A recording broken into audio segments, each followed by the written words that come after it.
this schedule really shapes up for a playoff run with a 12-team playoff. Areas that, you need to get from experience, which is just, hey, I need to make quicker decisions. How do you define success for this team? National championship. Hey, y'all, what's going on? Bud Elliott here, Cover 3 College Football Podcast, Summer School Series. We are rolling on, recording a bunch of these this weekend tonight. LSU, man. Got Bryce Kuhn from Go247. Bryce, what's going on, man? Oh, not much, man. Just rolled out of spring football, and as you know, getting ready as recruiting season ramps up, and then before you know it, man, we'll be in Atlanta for SEC Media Days, and then obviously the opener against Clemson. So we got a little bit of time to kind of, relax a little bit, we'll call it, but then we're rolling right along. LSU had a solid year last year, certainly short of some LSU fans' expectations. What's kind of the vibe inside the program right now? Yeah, I mean, obviously, coming off a season where you saw some missed opportunities. I think that's the biggest way to put it. You rolled into that Texas A&M game last year. Both teams kind of controlled their own destiny with a win there.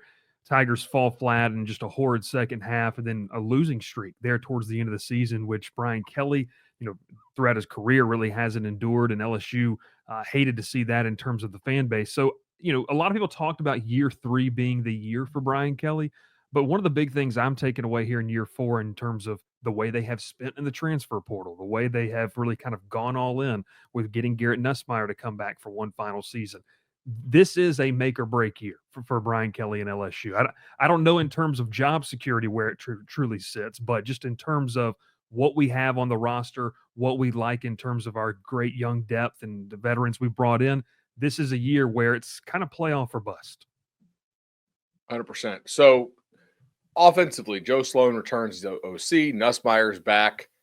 There's a lot of nice pieces here and also some questions. What do you expect this offense to look like in 25? Yeah, the big thing, obviously, losing both of your tackles and your interior offensive linemen. I believe every single one of those guys were selected in the 7 rounds a couple of weeks ago in the NFL draft. So you have to replace what you had up front. Now, the linchpin of all this is, does that mean you're going to be able to run the ball better? The worst SEC team to run the football last year was LSU. Now, they've got promising backs. Caden Durham looks really good coming out of spring. You got Harlem Berry, one of the more prized recruits in the 2025 class there as well. Caleb Jackson, can he round into form? But Garrett Nussmeier talked a little bit this spring about being able to be more balanced, and hopefully that opens up the downfield throwing game. That was something where, look, they had a lot of success with Aaron Anderson last year. He was a nice little surprise for them. You bring in Barry and Brown, who has some elite speed, some of the best speed in college football. Nick Anderson comes in the portal there as well, big-bodied guy that they need on the outside. Trey'Dez Green, but you're losing Mason Taylor. You lose a lot of your offensive line. It's going to look different, but how effective is it going to be and to be able to keep opposing defenses kind of off balanced? And that was something that towards the October-November portion of the schedule, teams knew it was going to happen. They knew LSU couldn't run the ball, so it was going to have to come through the air, and they really kind of game planned for that. Alabama did a good job of that. Florida did a good job of that as well. And so this year it has to be more balanced if they want to make it through, a schedule that has some favorable spots but some tricky ones as well. So, Sloan talked a little bit about that they've got to get better at being more balanced, and then Nussmeier specifically has to be more decisive. I don't think anyone questions, his ability and what he can do. The tools are there. But I think it's what we saw kind of out of what Jaden Daniels had to do his second year as the starting quarterback for LSU. You have to know where you're going with the ball probably before it's snapped. Your pre-snap reads, understanding the coverages, and diagnosing all of that before you get under center or you're in the shotgun kind of has to take a step forward. So a lot of it, obviously, and this is obviously the coach speak, I guess, has, sits on Nussmeier's shoulders. But overall, this offense is going to look different. And I think it is a question mark, just in terms of how explosive can they be while maintaining some balance. So is there reason to think their run game could be better this year after losing 2 NFL offensive tackles and a bunch of experienced veterans on the inside? I obviously LSU family, a lot of SC media is they got to run the ball more. I'm like, it's easy to say, but what do we think it'll be better? And if so, why? It's interesting, and you kind of hit it right there. A lot of people are like, well, we just lost the whole offensive line. Right. Does that mean it's going to get better? And look, when you put that 5 out there last year, and obviously NFL scouts saw a reason to why they should be drafted individually, but for whatever reason, cohesively, LSU just could not run the ball. And so I don't know if it's just, it can't be much worse, Bud. I don't know if that's kind of, the aspect of it, or if it's a situation to where, look, you're kind of sitting here with a guy like Braylon Moore, who's probably going to be your starting center they brought in for Virginia Tech. Much better, and we saw during spring it just kind of moving guys and directing. You started a first-time starter last year in DJ Chester there. So Chester might be able to slide out to guard where he's more comfortable. A true freshman that's really impressed a lot of people is Carius Kern, who I think at the very floor of what he is just a road grader, a guy that can put his hand in the dirt and kind of maul guys. We'll see how he develops as a pass blocker. But, Josh Thompson, Tyree Adams, and all these pieces that they brought into the table it has to be better, right? And I think maybe we're just assuming that. Yeah. But with the backs that they have back there, Caleb Jackson, and he even kind of mentioned this in a very candid media session this spring, was very disappointed in the way that he performed and his opportunities in 2024 after a 2023 season that a lot of LSU fans got really excited about because of some of the highlight reel plays he had. He has to be better running in between the tackles. Caden Durham is an extremely good athlete, and the problem is you can't ask him to miss 1 or 2 tackles before he gets 2 or 3 yards down the field, and that happened way too much. So from a standpoint of this offensive line, I think a lot of people assume that it just has to be better. I don't think that there's necessarily a top 10 pick, right now on their top 15 pick on this offensive line, but maybe cohesively as a group, the communication is better, the ability to combo block up to a linebacker, understanding kind of this zone run scheme that Joe Sloan wanted to implement more of, last year that really never took hold during the spring. And I know it's coaches talking and players talking. There seems to be a bit more comfortability with, guys being athletic, getting in and out of stances, and just maybe the small stuff, Bud, that was lacking so much. And it's kind of weird to think about lacking from, the NFL guys that were on that line. It just wasn't there. And I guess they just feel like, hey, it has to be better. And we feel more comfortable right now maybe than we did last year. So there is a real chance that maybe this line is better at run blocking than pass blocking. Yeah. Cohesively. Cohesively, it might be, which is weird because they don't have as necessarily individual standouts as a Will Campbell or an Emory Jones or something like that. For sure. So receiver-wise, I felt like last year there was a lot of kind of chirping each other on the sidelines, like guys not being on the same page, just from watching the TV copy. I'm sure you probably saw more of that in practice if it continued into practice. What does the receiver room look like this year? Yeah, obviously you're referring to Chris Hilton and Brian Kelly going back and forth there in Gainesville in what was a colorful exchange between the two, to say the least. And, I think when you talk about this receiver room, Chris Hilton is the massive X factor, because if you just take, and I don't know how much you've looked at this, Bud, but if you just take his bowl game performances, the guy is one of the best receivers in the country. I mean, he dominates in postseason play. I don't know why. It's just one of those oddities in the sport right now. So if he can stay healthy, you have a vertical threat that has elite track level speed and has created separation consistently, not just against the LSU defensive backs, which, we can talk about that later, but just against defensive backs that, have some skill to them. And so I don't necessarily know, where the ceiling of this wide receiver room is. I mean, there's not a Malik Neighbors, there's not a Brian Thomas Jr. in that room. But, we talked about how they want to line up. And I mentioned earlier with Aaron Anderson, I mean, a really pleasant surprise for LSU in his second year in Baton Rouge last season. He's going to be featured. Berrien Brown, you have to get him involved in some way, you would believe. Destin Hill is a guy that kind of, raised some eyebrows this spring, I think, in terms of, I don't know if they knew what they were going to get out of him, but, looked good coming in and out of breaks and has got some good speed there as well. But it all hinges on Hilton for me. I mean, that's the guy that if he stays healthy, the rest of the dominoes kind of fall into order. And then Nick Anderson, who was a guy that, really good freshman season in Norman, banged up last year, big-bodied physical presence. I know he's one of the top transfer guys in the 24/7 Sports portal there as well. So when you kind of look at the way they want to mix this, they've got a lot of smaller, faster guys. They need Hilton, who's got a bit of a bigger presence on the outside, and Nick Anderson to kind of fill out the perimeter to really make things click. And then also I have to include, Trey Green in that sense, who they're going to push into the slot. Bauer Sharp has been really involved in the passing game here and through the spring, and even Donovan Green, the transfer from Texas A&M, a little bit. But there's a lot of different ways they can go, Bud. I mean, they really do have some talent. Do they have that frontline guy? I don't think so, but man, if Chris Hilton stays healthy, it really starts to settle some things for a guy like, Berrien Brown. What is his role? Obviously Aaron Anderson as well, who I think Garrett Nussmeier is going to have a fun time and just a connection with Anderson with another year in the system. It sounds like you think this offense could be better than last year's. I think, and it goes back to the run game. Right.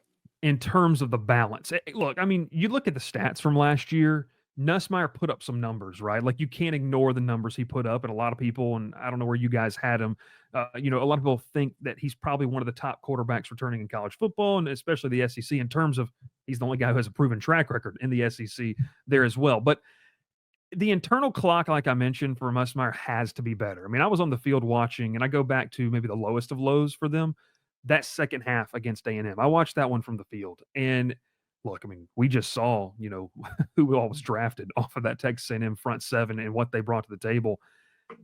The internal clock was completely screwed up, and that was with an offensive line that had 4 NFL guys on it. And, you go back to the run aspect of it. If they can't pass block for a guy in Nussmeier that doesn't love to run the ball, that's a concern. And that is a massive concern for me. So can they be better? Yeah, I mean, look, if the run game takes off, if it's even middle of the pack in the SEC, we're talking about an improved unit there. In the passing game specifically, they've got some weapons.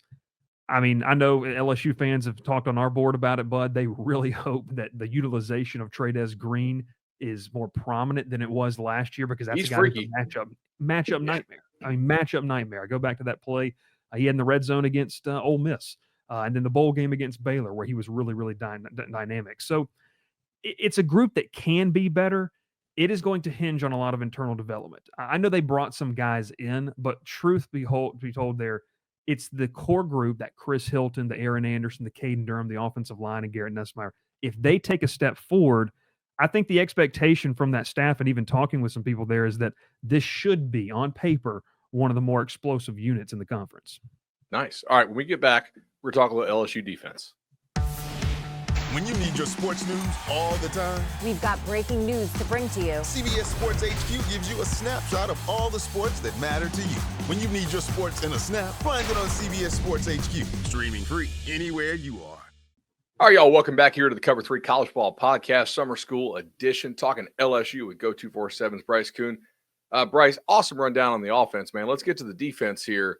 So Blake Baker, this is his second year, I believe now, right? Coming over from Missouri. It did improve defensively last year. I think maybe not quite as much as some LSU fans would have hoped, but they were they seemed like they had a commitment to knowing what they wanted to do and at least trying to play in that way. How do you see this defense evolving in year 2?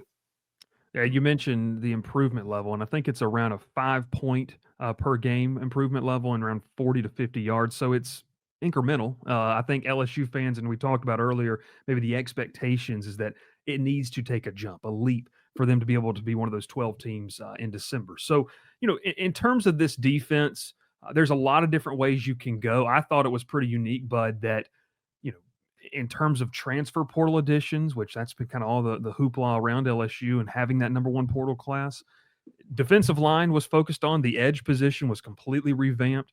The secondary, I believe the floor has been raised. I don't know necessarily what the ceiling is for that group, but I think the floor is definitely raised.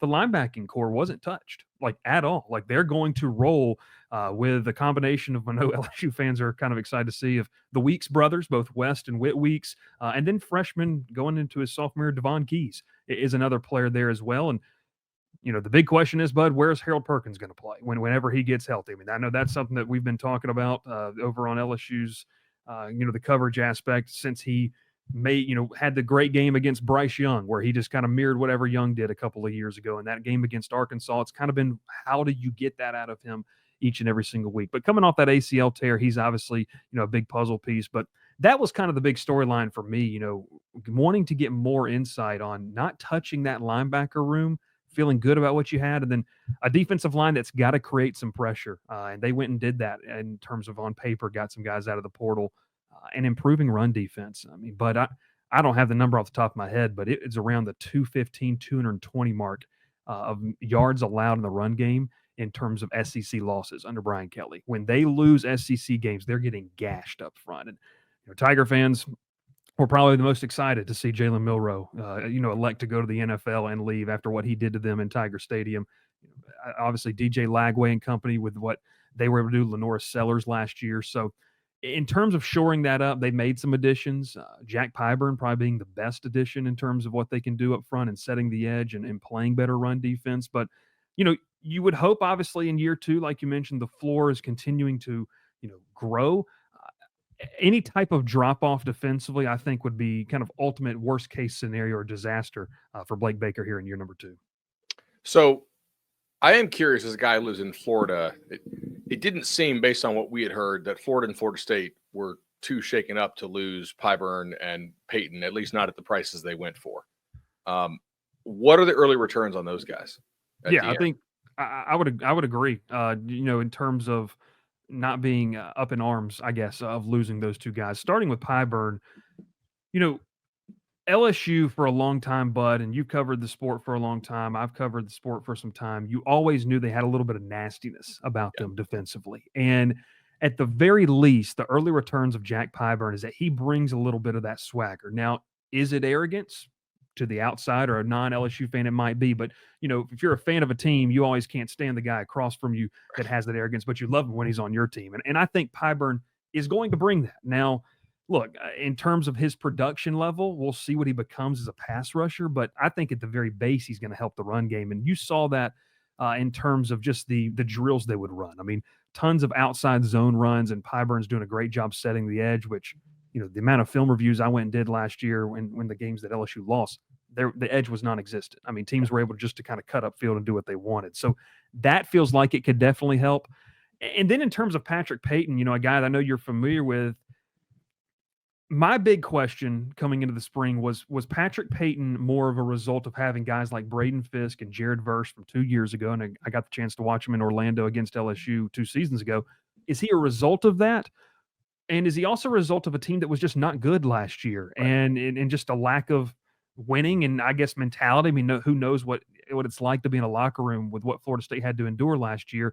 And I think LSU was a tad bit worried about that too. But the early returns are, I don't think that they believe or need him to be a double-digit sack guy. I mean, that would be awesome. But I think that's why they went and got Pyburn. It's why they went and got Jamari Butler, why they really believe in Gabriel Relaford. And Kevin Peoples, I talked with him at the Senior Bowl when he was there with a couple of his guys about that. And they said, look, we think it's a veteran guy that can provide some stability at the spot where we're really young.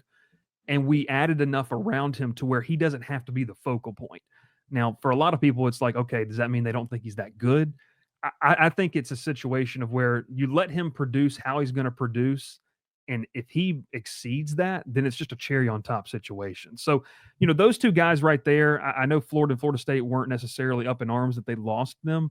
I do think they helped this roster. And just from a leadership perspective, Peoples talked about the fact that, Peyton's provided a good influence. And then I think, just across the board, every coach we've talked to, Jack Pyburn has an infectious attitude, and it's helped. You pair him with Whit Weeks and how those two guys are jawing back and forth of the offensive line and the offense. It's made for some, I'll say, high stress situations on the practice field during the spring. That's a really, I think, important note for LSU fans on Peyton, like the leadership aspect there. If they're getting that out of him, I think you actually got to be pretty excited. That would be a kind of a market change from what they got in Tallahassee for sure. I also think he's like a sneaky smart player. Like if you look at his PBUs, he bats a lot of balls. He seems to have a good feel for when he can get there, when he can't, and when he can't, he really does a nice job getting the hands up. Plays the run game a little bit better. I thought he was heavier last year than he was in 23. I didn't see the twitch last year that he showed in 23 as much. So I don't know kind of if he's lighter or heavier now at LSU. But it might be something to look into there. They did lose a D tackle to the draft. Shoot, not Swinton. We can cut this. I guess no, they lost Swinson the edge and then Shand a defensive. He played defensive tackle. They had to move him inside. Yeah. Are they comfortable replacing those guys? Braden Swinson made such a jump in year one under Kevin Peoples. I believe he was top 5, I think, in the SEC in sacks by the end of the year. I think he had 8.5. you obviously, when you look at that, they really like Gabriel Relaford as a kid that they were able to kind of, poach from Texas A&M in the recruiting cycle. They were able to kind of move in terms of move him even further outside. He played at a small school in Louisiana and played inside actually a decent amount. So look, anytime you lose the production level of a guy like Braden Swinson and even Savion Jones, who got selected before him in the NFL draft, you're losing two high floor players. You went into the portal and you swung big. I mean, we haven't even really talked about Jamari Butler, who really in his small sample size was productive, but not a ton of production in terms of he's not going to pop off the back of the football card. Like, you're not going to look at that and say, okay, that's an all SEC player. And I don't think that's what he will be at LSU, but in terms of rotational, situational pass rusher, I'll take it from Moneyball, but I think they feel like they've replaced it in the aggregate, not necessarily the specific player profile that Swinson did bring. Because I think, between Swinson and Kyle Kennard, who was at South Carolina last year, those two guys were two kind of the biggest turnaround projects in the SEC. So this is wild. I shot Boston College about 2 hours ago, and Mitch actually used the exact same. There's a lot of money ball in the pass rush this year, for sure, across college football. I got to ask you about Perkins. Do they need him? Oh, man, this is the one you're going to clip up and going to go crazy on social media. I mean, I kind of think they're better without him, but there's some maybe the ceiling of the team is not, because in theory he could still be a good player, but okay, so when I look at this on paper, of course, you look at what he brings to the table, the speed, and everyone wants to go back to what I mentioned earlier, his freshman season, but that was three years ago. We've gone far enough, and LSU's played enough games to where they've looked terrible. Now look, that Alabama game last year, yes, you could have utilized that guy to just run with Jalen Milroe, probably one of the only guys in the field that could run with him. My worry is, and we've talked a lot of schematics as much as Blake Baker will allow us to in these sessions, media sessions, and even looked at it. If they roll with a 4-2-5, on paper, are you going to put Whit Weeks and Harold Perkins in the middle next to each other? And I guess my concern is you have two guys, God love them, very, very aggressive with the way they play. Also have the tendency to take themselves out of plays. Can you afford to have that in the middle of your defense? So if you don't, now you're putting them at that star rover position to where you're giving something up where you invested, a guy like Tamarcus Cooley, who I think they want to play that nickel spot and star spot as well, where you invested to have a guy who can play the pass. And are you playing Perkins there? So to your point, there were times last season where fans looked in our message board on social media and across the country were like, oh my gosh, this defense might be better. And that became a talking point as the season went along. And then as you got burned by Marcel Reed on the same play in three different ways, over the course of the second half, and then Jalen Milroe, I think it started to take shape of at that point, and Baker talked a little bit about this in his media session this spring. You can't ignore what he brings to the table. You have to find the right fit. And will LSU find that this year? I don't know. And will an NFL team find that? He's such a unique skill set that it's almost, become laughable that LSU can't seem to find where he needs to play. So are they better without him? I think there's data to support in certain situations they are. But when it has gotten ugly for LSU, you could always say, man, if you had Perkins, maybe it would look different. So just from that scheme standpoint, that 4-2-5, I don't love him playing the star position just in terms of the coverage aspects. And I know, look, I think it was PFF had that he did this, that, and that's PFF, and that's great. But you're sacrificing some things in the back end in the passing game. And so it'll be interesting to see, man, because he's a special player, special talent, rehabbing from that injury. I don't think he started cutting yet in terms of drills. The last we saw of him in the spring, he was running and, just in kind of shorts and t-shirts, stuff like that. So it'll be interesting. We got a good look at how this group could look without him. I don't want to say they'd be comfortable without him, but I think they understand who they are without him. It would not be a complete identity loss if Perkins is not a major factor for them this year. If you do have to use him in that spy role, the back half of this schedule features a whole lot of quarterbacks who can scoot. South Carolina, Vanderbilt, Marcel Reed at A&M, Taylor Green's still there at Arkansas. Mateer is at least as good of a runner as he is a passer for Oklahoma, at least based on what we saw at Washington State. So they kind of face the better throwers early on with Lagway and Klubnik, right? And that might, but it might help his rehab process. I mean, you That's also what I'm have to thinking. Like, wonder ease him back into it. yeah, I mean, is he going to be ready to go against Klubnik? I don't think he's going to be 100%, just, from knowing what you know about ACL injuries and the mental hurdle to be able to get ready to play. But like you mentioned, the back half of that schedule, I mean, you need him. You're right. Like, you need him in that spiral, and you could really utilize him. So the back half of the schedule, yes. Does that help him on the front end? Maybe it does, and maybe it also, allows them to tinker with some things that once they do insert him, let's say against a South Carolina, where Sellers is going to want to run the ball, where he was actually really good in that game at South Carolina last year. By that time, you feel good about the rest of your defense, and it feels more of just like a plug and play. We're not losing a lot. So to your point, that could be maybe a positive point from him maybe not playing the first game or two or something like that. Do you think that they are happy with Cooley and Delane in the secondary? I know they love Delane, and I don't know to what extent. I'm excited to watch him, in this LSU defense because, I watched a little bit of his tape at Virginia Tech, and there was some rumblings. He was trying to figure out a draft grade before he announced he wanted to go to LSU, and I will say right now, as of whatever date we're publishing this thing, I believe that he will be one of the starting cornerbacks. Like, they're going to push him to the outside. Who's going to be opposite of him? Is it going to be Jakeem Jackson, who was kind of sneaky good this spring for them? Is it going to be DJ Pickett, who I think everyone wants to see, play opposite of him and the length that he brings in your prototypical NFL corner? But kind of going to the secondary, the floor has been raised. I mean, as of us recording this, they've added A.J. Halsey, who I think will help in the run game. They really still want to see Deshaun Spears, the local kid they got out of Denham Springs High School, 30 minutes from campus last year. He was thrown into the fire, and you could tell he was overwhelmed a little bit last year. And Blake Baker said that he was probably harder on Spears than anybody else because he knows what he's capable of. Big physical safety. So to that point, if you're starting Spears and Halsey in the back end, you've got Cooley at the nickel spot. You've got Delane and maybe a combination of a P.J. Woodland, a Jakeem Jackson, and a DJ Pickett opposite.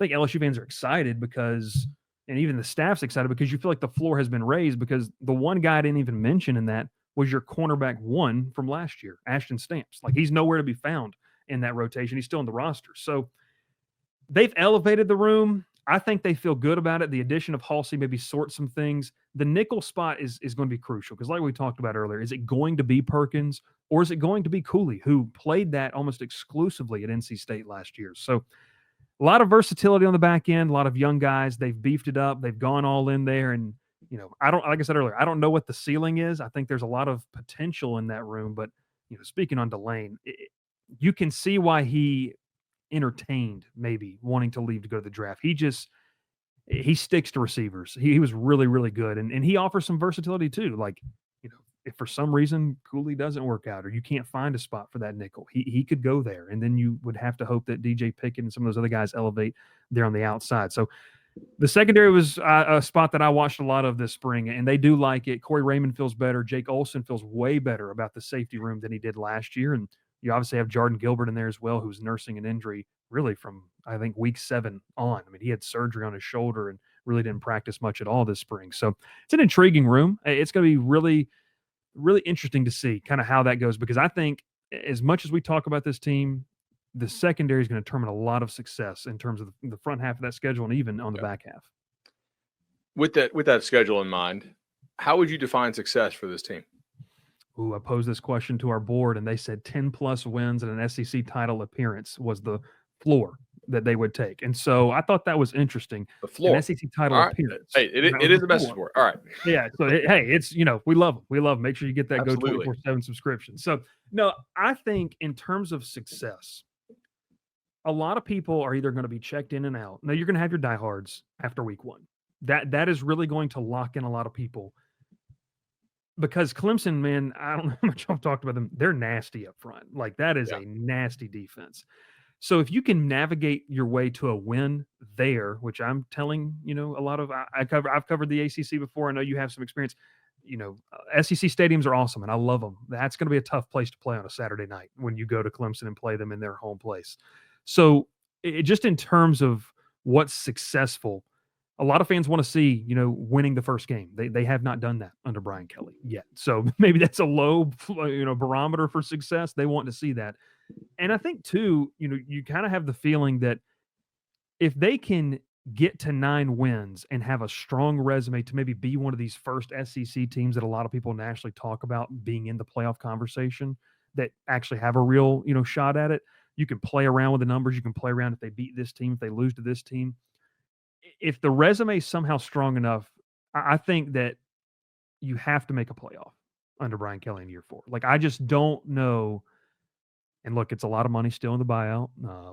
LSU is spending a lot of money right now. Would they be willing to, spend to break it down, essentially, if it doesn't work out? I think the floor is the playoff. Like, and not in terms of what they can achieve, what you should allow. So I think that to me is, you have to be one of those 12 teams that's playing you have to be playing meaningful football in December. We'll put it like that. If you're not, that's a disappointment.